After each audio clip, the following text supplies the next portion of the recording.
बिस्मिल्लाहिर्रहमानिर्रहीम। अस्सलाम वालेकुम। मैं हूं अर्शद इकबाल वानी और आप देख रहे हैं वानीपीडिया पाकिस्तान। 22 अगस्त की सुबह ज़िला ग़िज़र के गुपिस के करीब रोशन के नवाही इलाके तालीदास में एक होलनाक ग्लोफ वाक़या पेश आया, जब अचानक बर्फ़ानी झील फट गई और इसके खौफनाक रेले ने पूरे गांव को स्याह कीचड़ और पत्थरों के अंबार में दफन कर दिया। रात तकरीबन 3 बजे का वक्त था। फ़ज़ा में एक लर्ज़ा खेज़ गूंज उभरी और देखते ही देखते तालीदास का हर गोशा मलबे की लपेट में आ गया, मगर अल्लाह पाक ने करम किया कि कोई जानी नुकसान नहीं हुआ।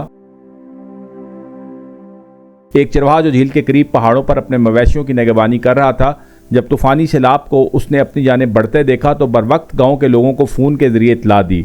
यूँ पूरी बस्ती के मकीन वक्त पर महफूज मकामात की तरफ निकल गए। गांव की वीरान गलियां अब साकित तो जामिद हैं, गोया ये ज़मीन अपनी खामोशी में उस लर्ज़ा खेज़ लम्हे को हमेशा के लिए महफूज कर चुकी हो। तो चलें इस खौफनाक कुदरती आफत की असल वजूहात जानने की कोशिश करते हैं। सामने आप गुपिस का कस्बा देख सकते हैं, जो दरिया गिलगित के दरिया ग़िज़र के दाएं किनारे पर आबाद है। इसका गिलगित शहर से फासला 112 किलोमीटर, जबकि ज़िला ग़िज़र के डिस्ट्रिक्ट हेडक्वार्टर गाकूच से 42 किलोमीटर है। इस कुदरती आफत के वकूफ़ पज़ीर होने की दुरुस्त लोकेशन गुपिस से 10 किलोमीटर डाउन स्ट्रीम रोशन नामी गांव के साथ ही तलीदास है, जिसके पीछे सरोगा नामी नाले में यह भयानक कुदरती आफत आई। सामने आप रोशन और तलीदास के पीछे सरोगा नाला देख सकते हैं, जिसके कैचमेंट एरिया को सुर्ख लकीर से दिखाया गया है। इस नाले का नाम ही सरोगा है इसलिए क्योंकि मुकामी जुबान में सर झील को और गा वादी को कहते हैं, यानी झीलों वाली वादी या नाला। मैं डिस्ट्रिक्ट ग़िज़र की इन तकरीबन तमाम झीलों का ट्रैक कर चुका हूं और बहुत ही करीब से मुझे इनका मुशाहिदा करने का भी मौका मिला है। यहां तकरीबन हर नाले में 13 से 15 हज़ार फुट के दरमियान ग्लेशियाई झीलें मौजूद हैं। ये झीलें इन ग्लेशियर्स के पिघलने से वजूद में आई हैं, जो ग्लोबल वार्मिंग की वजह से या तो मुकम्मल तौर पर ख़त्म हो गए हैं या बाज़ जगह इनके कुछ बाकियात अब भी मौजूद हैं। तो चले पहले सरोगा नाले में आपको ऊपर की तरफ लिए चलता हूं और बताता हूं कि इस ग्लोफ यानी ग्लेशियर लेक आउटबर्स्ट फ्लड की असल वजूहात क्या हैं। ग्लोफ का मतलब ग्लेशियाई झील के फटने से आने वाला सैलाब है और इसकी बहुत सी इकसाम हैं। सबसे पहली किस्म मोरेन डैम्ड ग्लोफ है। ये सबसे आम किस्म है। इसमें बर्फानी झीलें ग्लेशियल डेब्रिस, मट्टी और पत्थरों के कुदरती पुश्ते के पीछे बनती हैं। जब ये पुश्ते कमज़ोर हो जाएं या अंदर से पानी रिसने लगे तो अचानक टूट जाते हैं और तबाहकुन सैलाब आता है। दूसरी किस्म आइस डैम्ड ग्लोफ कहलाती है, जिसमें बाज़ औक़ात झीलें बर्फ़ के बड़े बड़े तोदे या ग्लेशियर्स की टंग से रुकी होती हैं। अगर बर्फ़ पिघल जाए या दबाव बर्दाश्त न कर सके तो बर्फ़ का यह बंद टूट जाता है और शदीद रेला निचले इलाकों की तरफ बह निकलता है। तीसरी किस्म लैंडस्लाइड डैम्ड ग्लोफ कहलाती है, जिसमें लैंडस्लाइड या बर्फानी तोदे के अचानक झील में गिर जाने से कुदरती रुकावट टूटती है तो अचानक सैलाब आ जाता है। चौथी किस्म आइस एवलांच या रॉकफॉल ट्रिगर्ड ग्लोफ कहलाती है, जिसमें अचानक बर्फानी तोदा या बड़े पत्थर जब झील के अंदर गिर जाएं तो इसके दबाव से झील का पानी एकदम बाहर निकल आता है। और सबसे आखिरी किस्म सब ग्लेशियल ग्लोफ है। इसमें ग्लेशियर के नीचे ही पानी जमा होकर एक दबाव बनाता रहता है और बर्फ़ की तह के नीचे से अचानक रास्ता बनाकर जब निकलता है तो शदीद और अचानक तूफ़ानी रेले की सूरत इख्तियार कर लेता है। सरोगा नाले में सैलाब आने से पहले ये 5 झीलें मौजूद थीं, जो आप सामने देख सकते हैं। अब मैं आपको मुख्तलिफ सालों के सैटेलाइट इमेजेस दिखाता हूँ, जिसमें आपको यहाँ मौजूद झीलों की सूरत हाल का अंदाज़ा हो जाएगा। सामने वाला इमेज 2015 का है, जिसमें आप देख सकते हैं कि लेक नंबर 5 के करीब ग्लेशियर्स के कुछ बाकियात रह गए हैं और वहाँ झील मौजूद नहीं है। इसी तरह लेक नंबर 1 वाली जगह पर भी एक मेडो और नदी मौजूद है। इस जगह पर कोई बाकायदा बड़ा ग्लेशियर नहीं मौजूद। 2 साल बाद 2017 के इमेज में देखें कि लेक नंबर 5 वाली जगह पर ग्लेशियर के बाकियात पहले से ज़्यादा पिघल चुके हैं, जबकि लेक नंबर 1 वाली जगह पर भी मेडो आहिस्ता आहिस्ता पानी से भरता जा रहा है।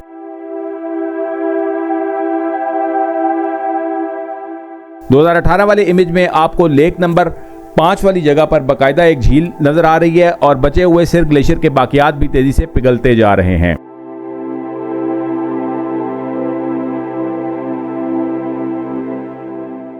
इसी तरह 2020 के इमेज में आप देख सकते हैं कि लेक नंबर 1 वाली जगह पर मेडो ख़त्म होकर एक नई मुकम्मल झील बन चुकी है, जबकि लेक नंबर 5 भी मुकम्मल झील की शक्ल इख्तियार कर गई है। चुनांचे तेजी से बढ़ती हुई ग्लोबल वार्मिंग की वजह से प्लेस्टोसीन दौर के इन ग्लेशियर्स की जो बाकियात इन पहाड़ों पर रह गई थी वो भी तेजी से मादूम होती जा रही हैं, जिससे ग्लोफ के खतरात मजीद बढ़ गए हैं। लिहाजा 22 अगस्त 2025 की सुबह तलीदास में जो ग्लॉफ का वाक़या हुआ वो बाकायदा किसी ग्लेशियर के फटने का नतीजा नहीं, क्योंकि अब इस नाले में बाकायदा ग्लेशियर एग्जिस्ट नहीं करता, बल्कि ग्लेशियर्स के पिघलाव से बनने वाली झील के फटने का नतीजा था। जैसा कि मैं पहले ही ग्लॉफ की मुख्तलिफ टाइप्स का बता चुका हूँ, तो शुनीद है कि ये वाक़या मुरेन डैम्ड फेलियर ग्लॉफ का नतीजा है या फिर रॉक ट्रिगर्ड फॉल ग्लॉफ है, जिससे झील का बंद पानी में चट्टानों के गिरने से टूट गया और खौफनाक सैलाबी रेला आ गया। सब ग्लेशियल ग्लॉफ यहाँ मुमकिन नहीं, क्योंकि यहाँ पर अब बाकायदा ग्लेशियर मौजूद ही नहीं है। सामने आप गुपिस से लेकर हकिस, रौशन और तलीदास तक का इलाका देख सकते हैं। मौजूदा ग्लॉफ से हकिस गांव के करीब तक बड़ी झील वजूद में आ चुकी है और दरिया गिलगित का पानी एक बड़ी झील की शक्ल इख्तियार करता जा रहा है। खुदा न खास्ता अगर झील का बंद पानी के प्रेशर से टूट गया तो नीचे डाउन स्ट्रीम गिलगित तक के वो गांव देहात जो दरिया के बिल्कुल साथ वाक़े हैं शदीद खतरे से दो चार हो जाएंगे। सामने आप गाउथ नाले का एलुवियल फैन भी देख सकते हैं। 2015 में इस नाले में भी शदीद सैलाब ने गुपिस के करीबी इलाकों में तबाही मचाई थी।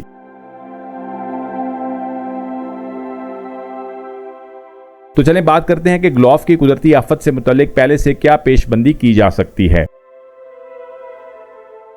ग्लॉफ के खतरे को कम करने और बरवक्त पेशन गोई के लिए कई अहम इकदाम जरूरी हैं। सबसे पहले बर्फानी झीलों और इर्द गिर्द के माहौल की मुसलसल निगरानी की जाए, जिसके लिए सेटेलाइट तस्वीर, ड्रोन सर्वे और वाटर लेवल सेंसर इस्तेमाल किए जा सकते हैं। अर्ली वार्निंग सिस्टम्स कायम किए जाएं ताकि किसी भी गैर मामूली तब्दीली की सूरत में अलार्म, मोबाइल या वायरलेस के जरिए मुकामी आबादी को फौरन इत्तला मिल सके। इसी तरह बारिश और दर्जा हरारत का रिकॉर्ड रखना लाजमी है ताकि मालूम हो सके कि कब बर्फ तेजी से पिघल रही है। इंजीनियरिंग इकदाम भी अहम किरदार अदा करते हैं, जैसे झीलों के पानी को महफूज तौर पर निकालने के लिए चैनल या ड्रेनेज सिस्टम बनाना और मुरेन डैम को मजबूत करना। इसके साथ साथ कम्युनिटी की तैयारी भी नागुज़ीर है, जिसमें आगाही मुहिम्मात, रिहर्सल और महफूज रास्तों या पनाहगाहों की निशानदेही शामिल है। मजीद बना रेस्क्यू और एमरजेंसी प्लान तश्कील देना चाहिए ताकि किसी हादसे की सूरत में फौरी राब्ता, इब्तदाई तिब्बी इमदाद और इमदादी सामान दस्तयाब हो।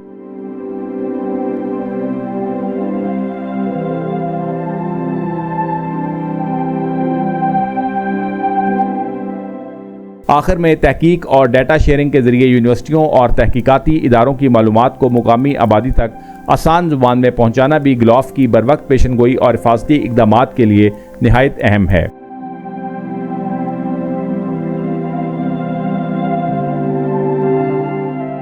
सामने आप गुपिस से 12 किलोमीटर अपस्ट्रीम खलती झील देख रहे हैं। ये झील भी 1980 में बाएं जानिब नाले में बुलंद पहाड़ के ऊपर ग्लेशियाई झील के फटने से ग्लॉफ से वजूद में आई थी। ग्लेशियाई झील से निकलने वाले पानी और साथ लाए हुए मलबे ने खलती के मुकाम पर दरिया गिलगित को ब्लॉक करके यहां मौजूद देहात को तबाह कर दिया था। बाएं जानिब आप जो सब्जा देख रहे हैं ये 1980 में आया हुआ वही मलबा है जिसने दरिया के पानी को रोक दिया था। गिलगित बल्तिस्तान के इन इलाकों में टूरिस्ट ट्रैकर्स और माउंटेनियर्स का आना जाना भी लगा रहता है, तो उनके लिए भी ग्लॉफ से बचने और महफूज रहने के लिए मैं चंद अहम बातें गोशगुजार कर दूं। ग्लॉफ से महफूज रहने के लिए ट्रैकर, सयाह और कोपमा हमेशा पहले से मालूमात हासिल करें और इस बात को यकीनी बनाएं कि जिस इलाके का वो रुख कर रहे हैं वहां हालिया दिनों में कोई खतरा या वार्निंग तो जारी नहीं हुई। मौसम पर कड़ी नजर रखना निहायत जरूरी है, क्योंकि तेज बारिश या गैर मामूली गर्मी में बर्फ तेजी से पिघलती है और ग्लॉफ का खतरा बढ़ जाता है। कैंप लगाने के लिए हमेशा बुलंद और महफूज जगहों का इंतखाब करें और दरिया के बहाव या झील के मुमकिना रास्ते के करीब रात न गुजारें। किसी भी अलार्म या मुकामी वार्निंग को नजरअंदाज ना करें और फौरन बुलंद मुकामात की तरफ निकल जाएं। इमरजेंसी के लिए पानी, खुश्क खुराक, इब्तदाई तबी इमदाद और ज़रूरी सामान हर वक्त तैयार रखें और कभी भी अकेले सफ़र ना करें बल्कि ग्रुप में रहें। मुतबादिल रास्तों और महफूज बुलंदियों की पहले से निशानदही कर लें ताकि अचानक खतरे की सूरत में फौरी तौर पर निकल सकें। मुकामी लोगों और चरवाहों से राब्ता रखना भी फ़ायदेमंद है, क्योंकि वो वादी के हालात और ख़तरात को बेहतर तौर पर जानते हैं। जैसा कि आपने तलीदास ग्लॉफ में देखा कि कैसे एक चरवाहा जो अंदर नाले में झील के करीब मौजूद था, उसने फ़ोन पर बर वक्त गाँव वालों को इतला कर दी और कीमती जानें बच गईं। शुक्र है कि अब इन दूर दराज इलाकों में भी कई जगह पर एस्कॉम के सिग्नल्स आते हैं, जिससे पूरे तलीदास में कोई जानी नुकसान नहीं हुआ, वरना उस वक्त रात के 3 बजे थे। अगर ये इतला ना मिलती तो पूरा गाँव जिंदा दफन हो जाता। आखिर में सबसे बढ़कर यह कि झीलों और ढीले पत्थरों वाले मुरेन्स वाले मुकामात पर ज़्यादा ना रुकें, खासकर मुरेन डैम्स के आसपास जाने से गुरेज करें ताकि किसी मुमकिन ग्लॉफ के दौरान आप अपनी कीमती जान और सामान दोनों को महफूज रख सकें। तालिदास में ग्लॉफ के इस वाक़े से बहुत से सबक मिलते हैं। इनमें सबसे अहम यह कि हमें फ़ौरन इन इलाकों में ऐसी झीलें जो मुस्तकबिल करीब में ग्लॉफ का शिकार हो सकती हैं, उनका सर्वे करवा कर वहाँ की करीबी आबादी को इस कुदरती आफत से बचाव की तरबियत देनी चाहिए।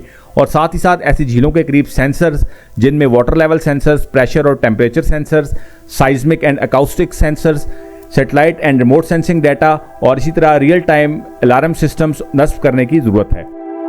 आए सब मिलकर अल्लाह पाक से दुआ करते हैं कि मुस्तकबिल में रब करीम हम सबको और हमारे मुल्क को ऐसी नागहानी कुदरती आफात से महफूज रखे, आमीन।